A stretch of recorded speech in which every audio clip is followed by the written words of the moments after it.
I'm not perfect. None of us are perfect. But some of you folks out there, you're taking this to another level when you document with video and pictures your shenanigans.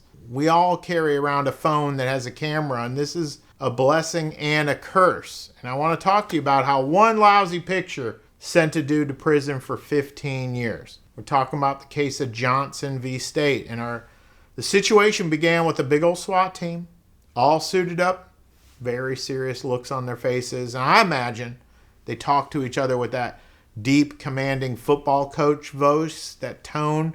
And they barge in, they raid this house, and our guy Johnson is sitting in the living room chilling. There are other folks in the home as well, chilling. Johnson doesn't even live there. He's just visiting. Now, in a bedroom, the SWAT team finds a boatload of bath salts.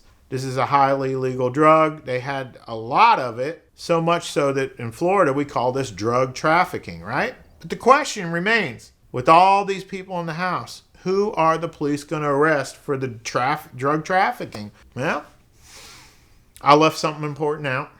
Let me add it here. The cops seized Johnson's phone, right? They flipped through it. They always do. And they found a picture taken 2 days prior to the search. And the picture shows 6 baggies of these same bath salts in the kitchen of this home. So, is Johnson guilty of possessing the drugs in the bedroom because he had a picture of the same drug in the kitchen? Apparently so, because this picture was all they needed to send Johnson to prison for 15 years, and that sucks. And usually, I've been doing this for 30 years, they'll get a confession, an eyewitness, oh, I saw him in that bedroom, or they'll get his fingerprints off the baggie. They'll get something linking Johnson to the bedroom drugs, but in this case, they didn't. All they had was a picture connecting Johnson to 6 baggies of bath salts in the kitchen of this home. But that picture sent him to prison for 15 years. Fortunately, the appeals court blew this whole thing up. Shawshank moment.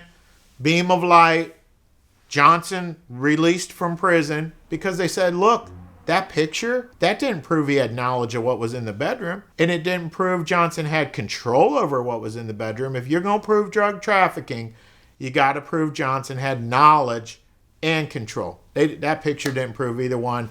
Case gone.